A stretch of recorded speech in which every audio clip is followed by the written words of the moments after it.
Sounds like we're trickling in, but we can get started. This session we're going to be talking about with fixation for metacarpals and proximal phalanx fractures. It's a little bit of a title, but set it. We're attached with. I have no disclosures for this topic. We're going to see some screws, implants. Personally, I don't think they're going to start to be analysts. Thanks. So I want to thank Dr. Rahman, Dr. Phalangeal for the invitation to moderate this session. And excited to have three great panelists here. So we have Dr. Ahmed Rutgers up in Newark. We have Dr. Kistler from the Rothman Institute here, and then Dr. Thoder, hometown here from Temple. So just we'll do a little background, talk about where intramedullary screw fixation for these fractures came about. And then in the meat of this, we're going to talk about doing some case analysis and everything. But essentially, this is these fractures, hand surgeons, we see these all day long in our clinic. Metacarpal fractures and phalanx fractures are some of the most common fractures we see. They're third and second most common fractures in the upper extremity, only behind discoid fractures.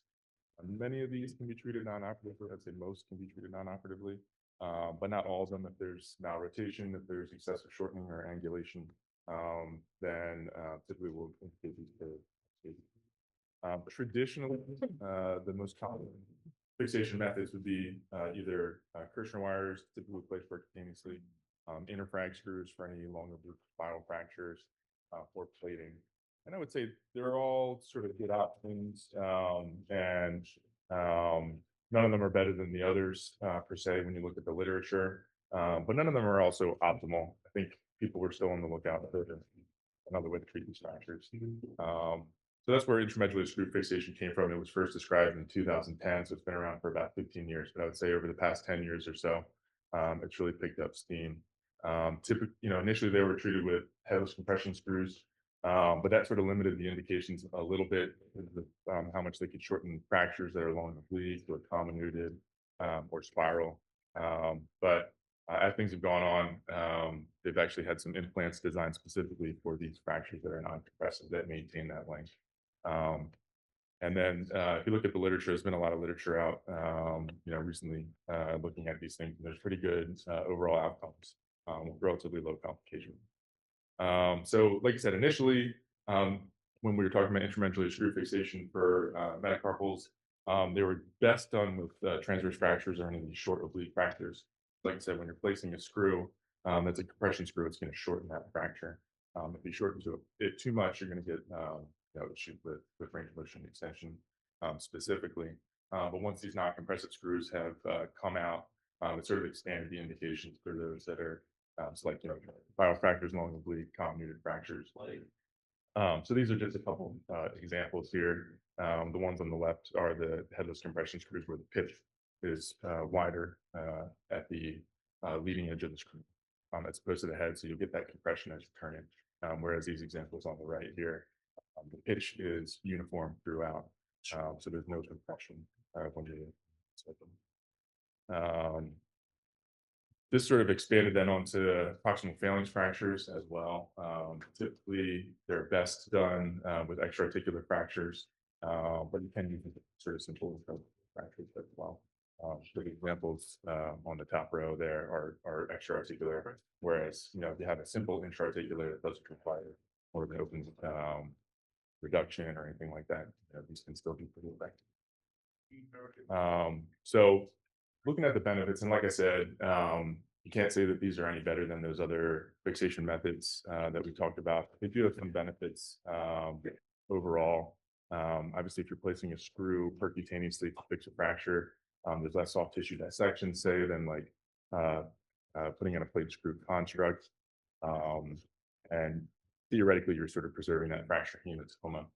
Whereas if you're opening it and cleaning it, plating to sort of reset that healing process for them. So it's sort of similar to K-wires in that standpoint, that sort of better fitting constructs.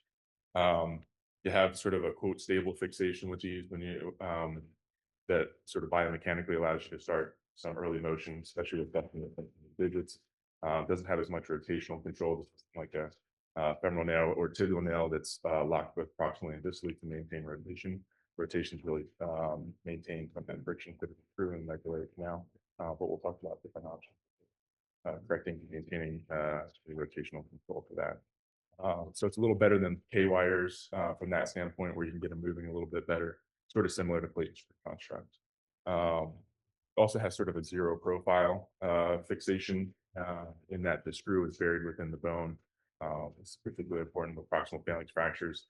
You guys all know if you have played with a proximal phalanx fracture, they're almost doomed for tenolysis and hardware removal because they just get really stiff right away. And that putting this, having a screw in the medullary canal of the bone sort of reduces that thing. And then from K-wire standpoint, you'll have exposed pins, you can get pin site infections. It sort of still stiffens up the extensor mechanism and everything like that. So no exposed pins is a big benefit from these as well. Different techniques have been described for these. For metacarpals, most commonly, they're placed retrograde from the head of the metacarpal going distal to proximal. There has been described antegrade placement as well, but most commonly retrograde.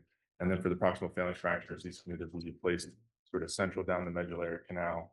That sort of requires people to sort of sublux the proximal phalanx dorsally. So it's a little bit easier for ligament fistulax patients. Or you can do more of a crossed antegrade, where sort of similar to like crossed K wires that you would do, but you place the screws on top of it. You can do retrograde as well, but my concern with that is buggering up the central stem. So I typically try to avoid that if possible. But that's the panelists, they're doing that at all. So that's sort of the background. Like I said, it's sort of an option. It's not the only option. It's not the best option, but it's definitely an option. So we're gonna move on. We'll talk about some cases, and then we'll see what the panelists think. So case number one. 43-year-old right-hand dominant male, fall down the steps, pain on the ulnar side of the hand. So look at the small finger, sort of adducted towards the ring finger, rotational deformity as well. And then these are the x-rays. So Dr. Kistler, why don't you let me know what you see here? Yeah, so this looks like left hand AP oblique lateral, and kind of got this extra-articular spiral, long oblique fracture of the fifth metacarpal. It doesn't look terribly shortened. CMC joint looks okay. I think the main issue here is the rotational deformity. Otherwise, if there was not a rotational deformity, I would have a these are all non-operative in my mind. I think you can non-operatively treat most metacarpal fractures, even the ones that are slightly malrotated. They're usually tolerated well if you buddy tape them and you get them moving early. But if this is a significant malrotation and it prevents him from making a fist, then or if it's significantly ulnar deviated, then I would have a low threshold to fix this. Yeah, I agree with that. Radiographically, I think it's going to be treated non-operatively. I think the malrotation is an indication there. And then Dr. Ahmed, treatment options, what do you do for this person? So I just want to say initially, I don't do a lot of iron screws if that's where you're leading us. So for me, it's K-wire or plate them all day, unless the fellow or the resident says they want to try and do that. Then I say, go ahead, give it a try. And then I'll do a spat of them for like a month, and then I'll forget it again. So I think if there's no other injuries and the patient is reasonably reliable, then just put K-wires in and take it there. If it's a patient who I think I might never see again, or then probably just plate it. But I don't think screw would be on top of my list, at least.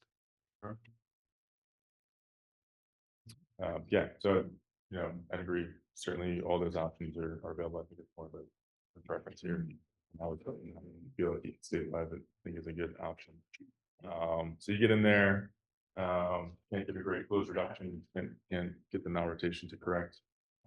So gets opened, gets abraded, gets clamped.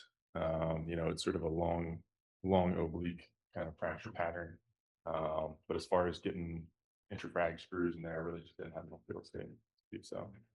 What are you thinking at this point? Dr. Thoder? Well, I tell you what I was thinking at that point too. What were you thinking? So I agree. Most of these, well, I agree with both of you. Most of these can be treated closed. So it's particularly the neck fractures that everybody thinks they have to do something with. But this one, for rotational reasons, you're gonna derotate them.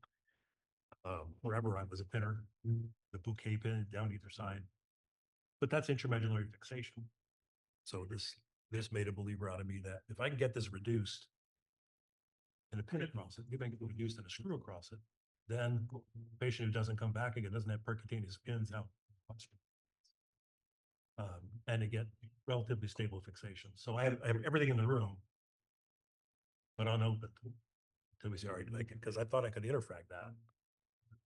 You know, that gets where you don't quite have enough real estate to get your screws in. And I prefer 1.5 screws. I prefer not to plate it, because once you get that plate down near the end of the metacarpal, then it's a stiffness battle that you're not going to win. Yeah, I'd agree with that. Yeah, the plate down by the articular surface, I think, is always destined to be stiff. So this is what ended up. Dr. Kistler, what do you think? I think these x-rays look good. I think the alignment's acceptable. It's hard to tell rotation on an x-ray, obviously. But length looks good. Cascaded third, fourth, and fifth metacarpal heads looks fine. Yeah, I think this is very good. Yeah. No show. Classic. Yeah, I would say one of the points to make here, I think this was what's an older case. The implant here is a compressive screw. And I think having it opened and clamped was pretty important here to maintain the length here. Because it looks great. I think if you try to put the screw in percutaneously, you may shorten that some, but if you have it open, it's going to avoid that when you have these compression type screws. Any critiques, Dr. Kistler? Anything different? I can't critique Dr. Thoder. I just can't. I was gonna say the only thing I would do differently, but I think just from it may have been an implant situation with availability and everything like that. We'll just be trying to fill the canal a little bit better because with the canal not filled as much, you do risk some displacement afterwards. But that's spoiler alert, it doesn't. This is another classic patient where you see them at 4 weeks and then you never see them again until they come from something else. And you get an x-ray of the hand. You saw you haven't seen them. So yeah, 2 years out, nice stable union, no hand complaints, came in for something different. So overall.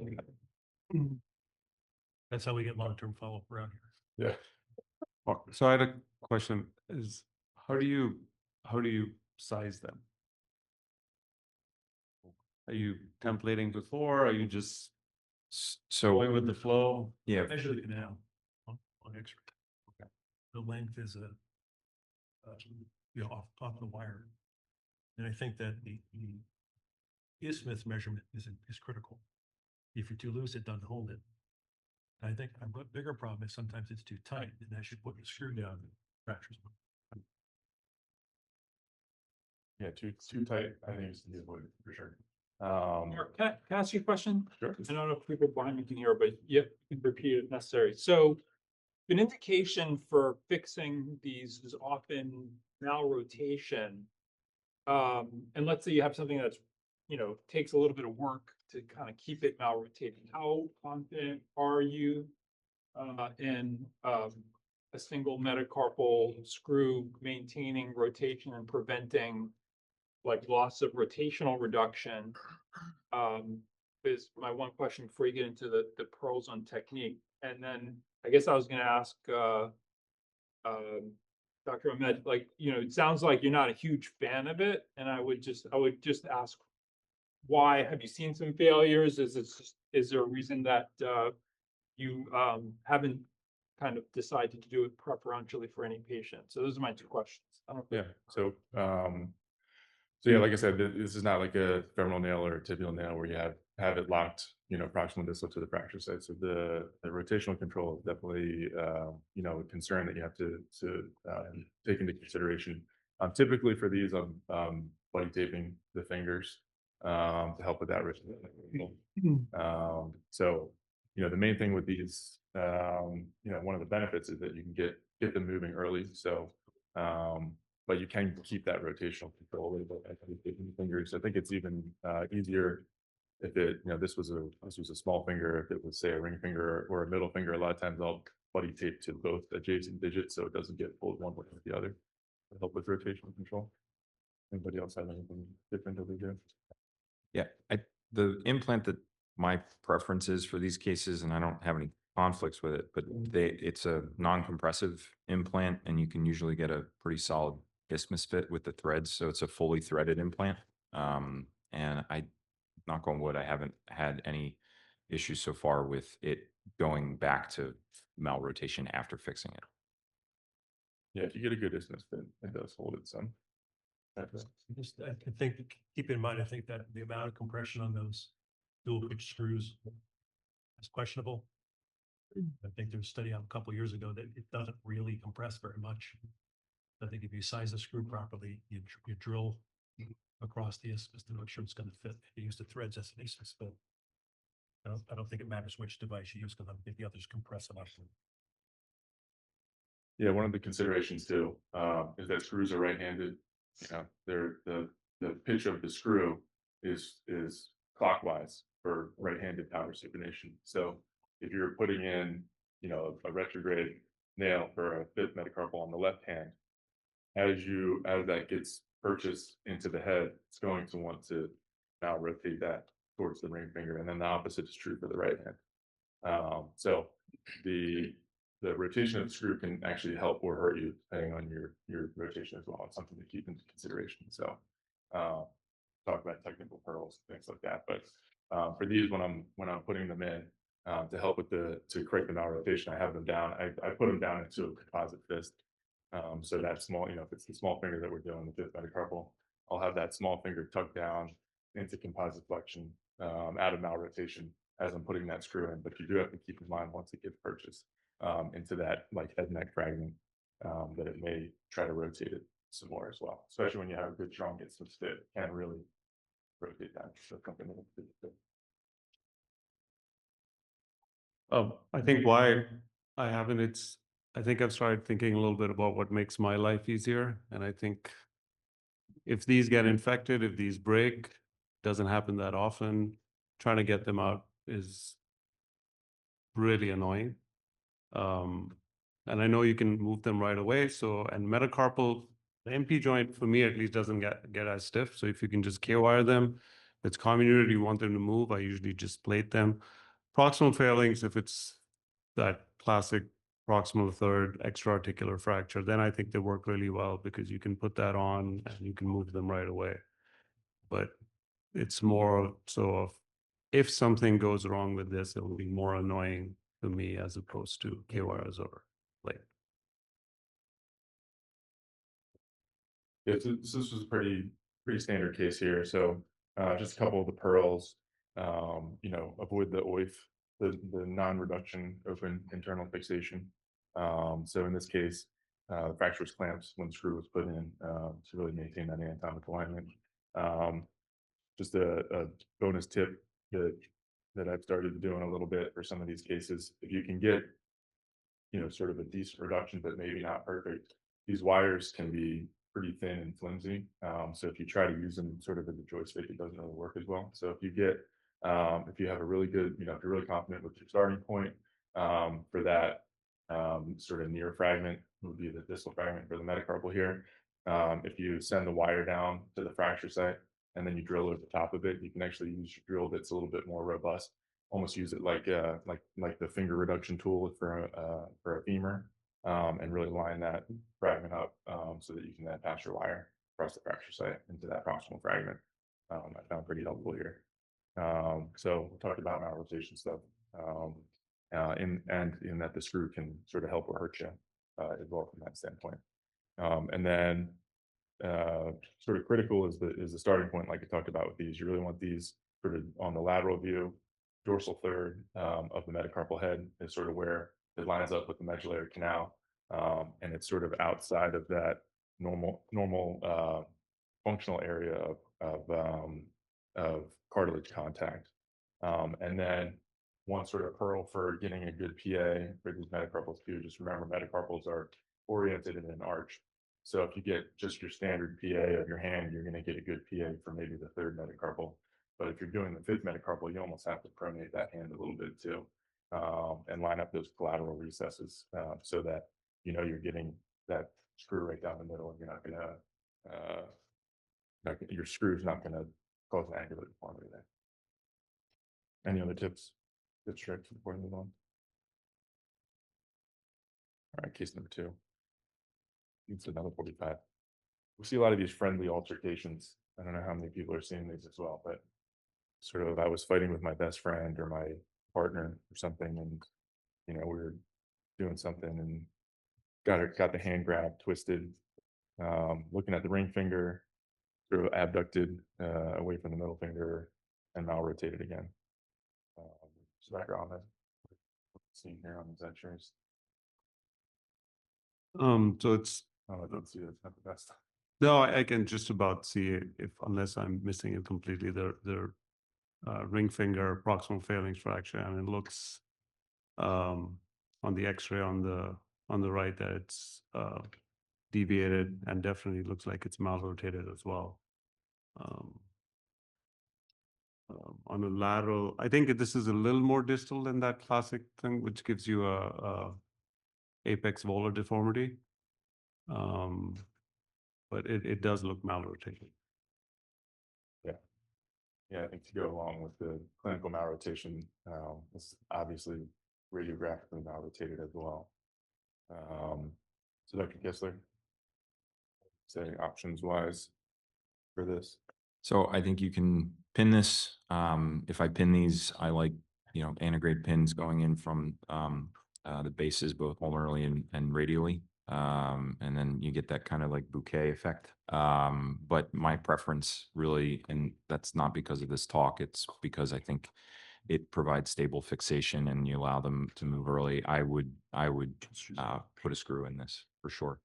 And I think proximal phalanx fractures in general, if you can avoid opening them and treat them percutaneously, whether it be a pin or whether it be a screw or multiple screws, it's always better because these get notoriously stiff. I think the hardest thing about these fractures is explaining to the patient how significant of an injury this can be, because they think, oh, I broke my finger, I'm going to be fine. It's not that big a deal. It turns out these actually are a big deal. These can be a nightmare. You see these patients for 6 months and they don't get composite flexion back, and then they're still upset 6 months later. Yeah, I agree. There's a lot of good phrases out there. It's just a finger fracture. It's just a finger pinning. One of my favorites from the OR. It's just finger pinning. There's people that's never pinned a finger. So from what you said, you're going to definitely put a screw in this. What's your preferred technique for putting this in? You said when you put K wires in, you're doing more of a cross K wire configuration. Are you doing that with the screws, or how do you do your screws typically? I like to do an antegrade screw for this, if I can, and then I usually go in from the base. I think it's dealer's choice whether you go from the ulnar base or the radial base. I don't think it really matters. The implant, that's my preference. The technique guide talks about getting 2 screws in there. I have seldom been able to do that because these canals are much smaller than what the technique guide makes it seem to be. So if I can get 1 screw in, I'm usually happy. So you go from one side, not centrally down the middle. Yeah. Okay. So options. Here's what happens. These are the intraop fluoro, it's the K wire or the guide wire placement there. How are you measuring your screw for this? Or are you planning? Or are you just throwing one down there? Whatever looks good. You asking me? Yeah. Yeah, I use there's a measurement guide that you can, it's a little finicky, hard to use. But you have to slide it down. You have to make a small stab incision, slide it all the way down the guide pin. You can usually get it down to the base of the proximal phalanx. I usually take off at least 2 millimeters, if not more. I try to get for the non-compressive IM screw, I try to get it seated actually both in the proximal cortex or the near cortex and in the far cortex. Have you found putting one screw in obliquely can malrotate your fracture? Yeah. Thankfully. Yeah. Any pearls for avoiding it? Just being Try your best to hold it reduced. And normally, so to be fair, I mean, you can tolerate some deformity in the end with a lot of these fractures, and I don't think it has to be perfect anatomic alignment in order to hopefully get a good result. I mean, you never get a good result with proximal phalanx anyway, to be fair. But it is hard to maintain. You usually get maybe some sort of varus valgus angulation with these screws. Okay. Well, obviously, if you look at the guide pin, they went central down the pike here. I think one of the pearls for this to differentiate from the metacarpal is the metacarpal canal.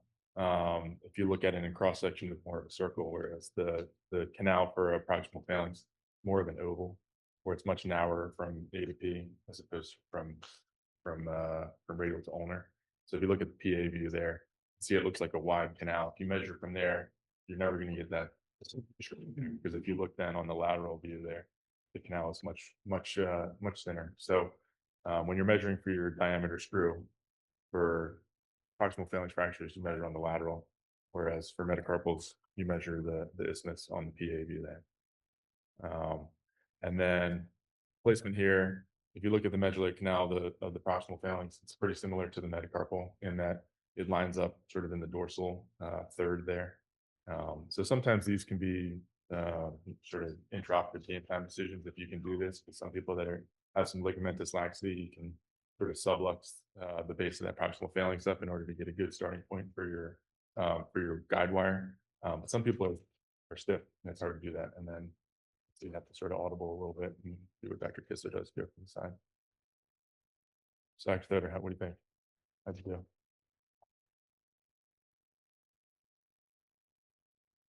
Well, like he said, I never critique myself. But your points are well taken. This is even more of a rotational thing when you're putting the screw in. And these are hard to do by yourself. You need somebody who is not a medical student. Yeah. Skill set wise, because either you're holding it and they're screwing it, or they're screwing it and you're holding it. But each of those roles is quite important. Sure. And that feedback of the oop, it's getting tight. Then your options are go to a smaller screw if you're not using the small screw, or take the pin, take it out and kind of use the drill as a reamer. Try to get past that isthmus. Yeah, so looks good. Correction, malrotation corrected. 6 months post-op, good bony union. A little bit shy of distal palmar crease, but no functional limitations. Good. So we touched on some of these So things. it's the ring finger. I hate it almost as much as I hate the small fingers. Because the medullary canal of the fourth metacarpal is smaller than the small finger. Oh, for sure. And the proximal phalanx is smaller than the adjacent finger. It's the smallest canal. And that's always the one that breaks. Yeah, there's actually studies that have shown that the fourth metacarpal canal is much smaller. Fifth metacarpal canal is the widest of all of them. Fourth metacarpal, which is the smallest. So just remember, starting point's important. MS medullary canal. All right, third case, 20-year-old right-hand dominant labor. This is sort of the classic. This is the hand surgeon bread and butter, punching injuries. So comes in deformity with some rotational control, rotational deformity of the small finger here. Back to Thoder. What are you thinking here with these X-rays? And so you have a comminuted neck fracture. Looks like it's mostly neck. I'm not sure how far down that one fragment goes toward the head. And if you go by the book, it's too angulated. Something should be done. I would probably try close reduction first. And my goal is not for anatomic reduction, it's for get it back in the ballpark where you're going to treat it. Otherwise, Adjacent fourth metacarpal fracture. Change that for you with I can't Lost tell of- which, I can't. Loss of adjacent stability. What's the angulation look like on that one? By The- the overlap. But like I No, said. it's hard to by- say. by- by They're both rule, sort of, they're following each other. Yeah, by rule, adjacent metacarpal fractures should be fixed. But 20-year-old puncher, if I can get him back in the neighborhood with a closed reduction, I just try to see him every week and immobilize him. Can't get it back, then fix it. At least what I had to fix to get it back. And I might violate a rule here if I fix the small finger and the ring finger is aligned, I might not. Yeah, it followed it in angulation. Maybe it'll follow it back up for when you fix the small one. So say he comes back in a week, you get x-rays.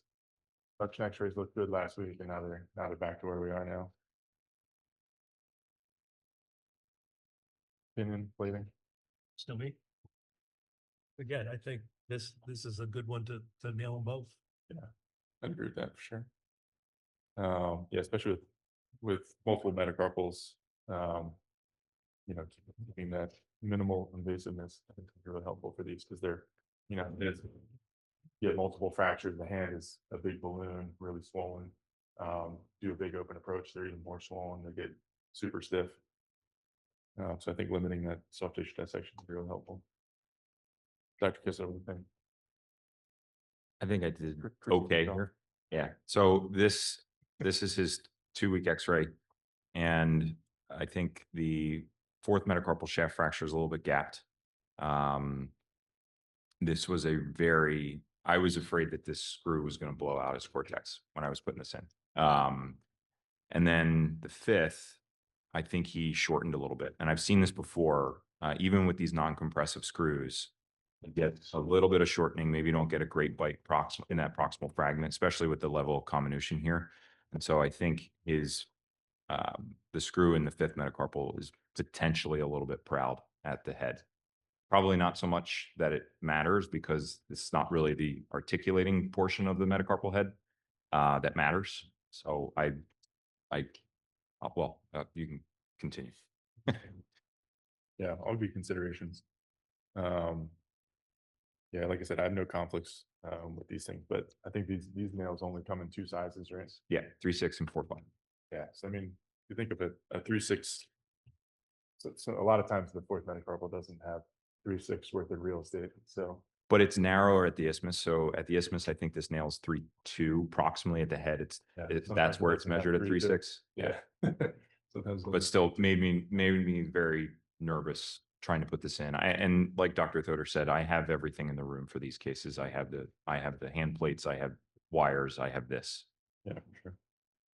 Yeah, I would say a lot of times, if you get these tight canals, sometimes you have to go back to it's like your AO basic classes and almost use the screw as a tap where you're going down, pull it back, 2 rotations down, 1 rotation back, 2 rotations down, 1 rotation back.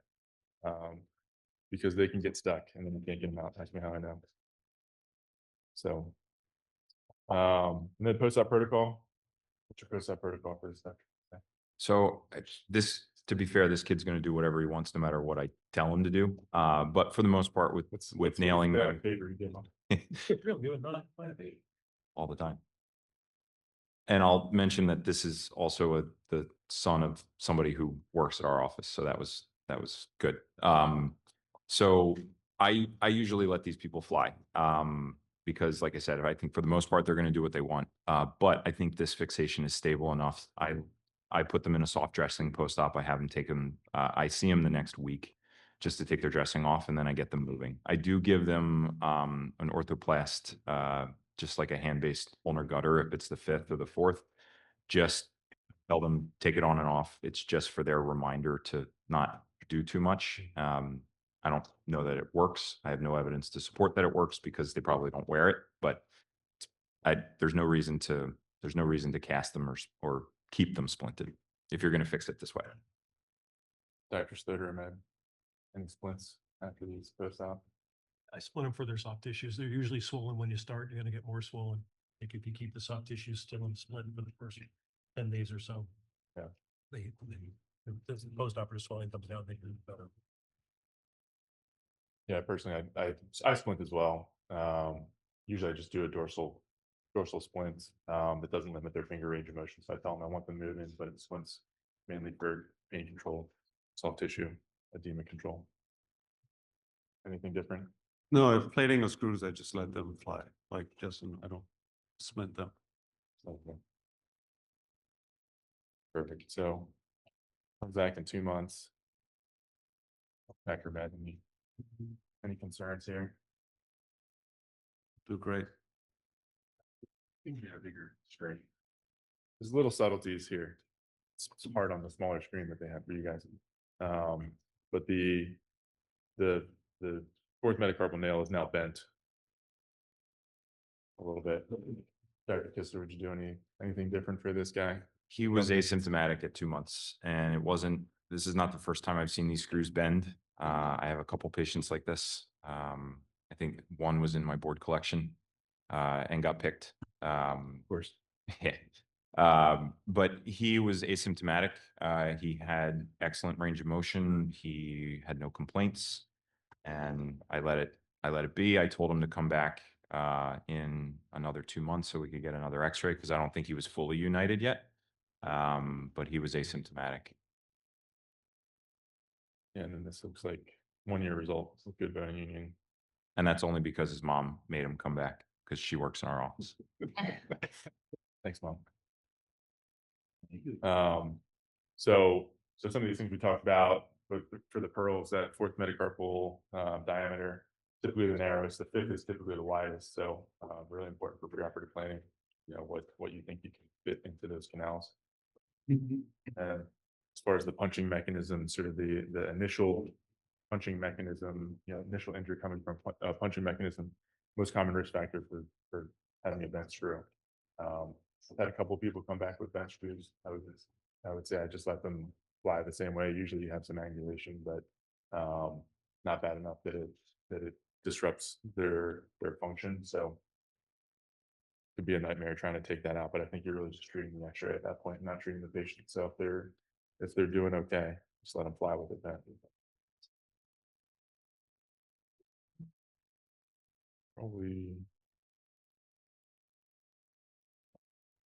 So we'll get one more of these and maybe 2 more cases I'm getting here. So fourth case, 57-year-old male, fixing up his car, and the hood came down, slammed him in the finger. What are you seeing here? Back to the fourth proximal phalanx here. It looks like this is definitely extra-articular, but I think this level of angulation is very unacceptable. I mean, you can see he's got already PIP extensor lag, maybe close to 70 degrees. So I think your hands are tied here because of this angulation. I mean, unless the patient doesn't want surgery, I think this is a hard indication to fix this. Yeah, if you look at his metacarpals too, he's a repeat customer. The gift that keeps on giving. So we'll sort of go on the quicker side here, so cases, but so for this one, we surprised we like to go for intramedullary screw fixation for this. I like this V configuration if you can get it, get 2 stable screws down there and sort of almost like that bouquet type technique where you're filling the canal more. It can be really tough, like I said, it's an oval canal. So it's really doesn't have enough room to sort of cross it like an X with the screws. So they end up bumping into one another. One of the tips and tricks that I do for this, these wires, especially for the proximal phalanx screws, are really small. I do the 2.0mm screws. The guide wire for these are very flimsy, and when you're trying to place these around the metacarpal head and get them onto your starting point and then get them into the correct trajectory, a lot of times it's really difficult to get that correct trajectory. I think if you can get your appropriate starting point here and you advance the pin in a little bit, what I've done too is take the countersink for that, and then slide it over the wire down to the starting point that you like. And then that gives you a little bit more of a joystick control of your trajectory, so you can back that wire up. The countersink has the pointed end to it that can sit on the bone and maintain your starting point. And then you can use that to sort of fit your trajectory for however you want. So this is one of those ones the canal was sort of ulnar, radial to ulnar is wide enough to fit 2 screws down in here. And then that's what he got. So couple weeks post-op, things looking good. You know, didn't have to open this. So you can see it's already, you know, just at the 2-week X-ray, starting to get some callus already, because that fracture hematoma wasn't disturbed. Then, you know, 4 months out, doing great. Almost near composite flexion. A little bit of extensor lag, but I think those are chronic from those metacarpal neck fracture malunions. He's able to swim with the dolphins. Really excited about it. Let us know. So those are sort of some of the technical pearls from there. Let's see if we can go. I'm going to skip over this case. The main pearl for this was really don't miss any concomitant injuries here. So this gentleman had a CMC fracture dislocation that was pinned at the same time. So 6th case. When we go, Dr. Ahmed, why don't you tell me what you see here? This should be the last case before we wrap this session up.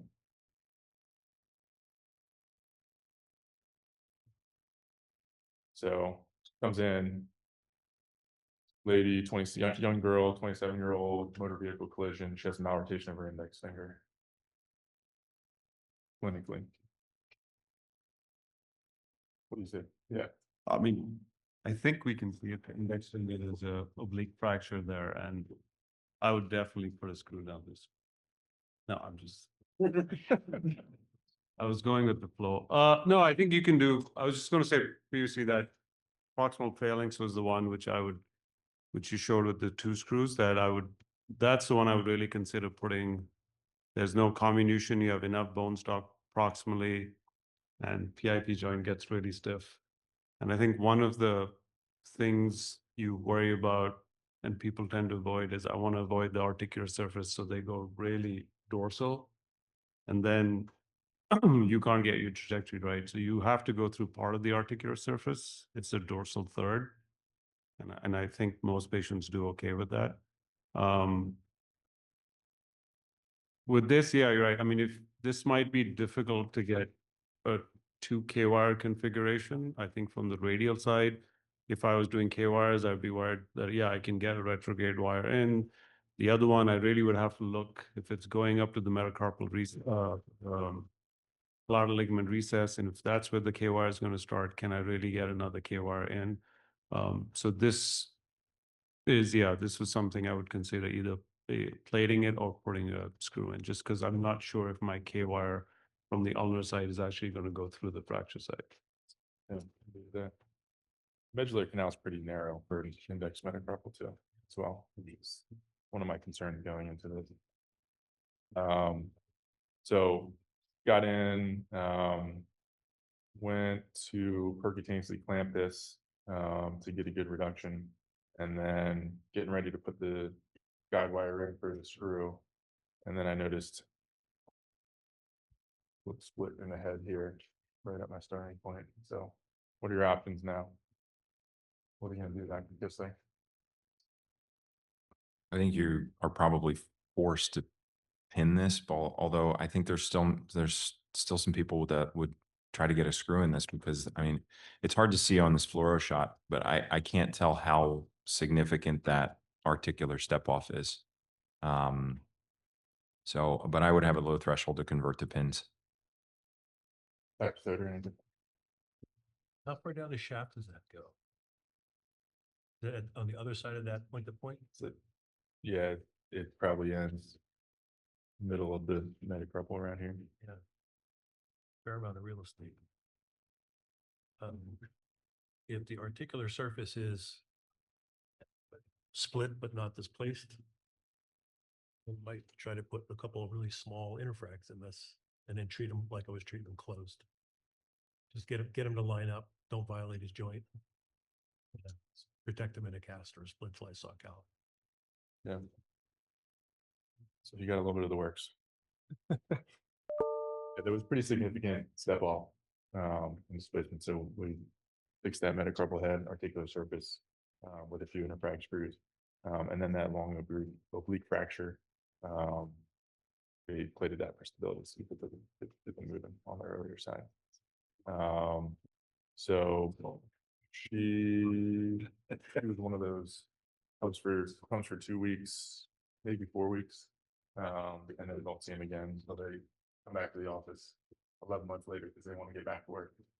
Asking for a work there. A little bit stiff at the MP joint. Probably 0 to 60-degree flexion, a little bit stiff from all that. But radiographically, I thought it was a good outcome, but obviously limited what we can do. Any other critiques? Other things you would do instead?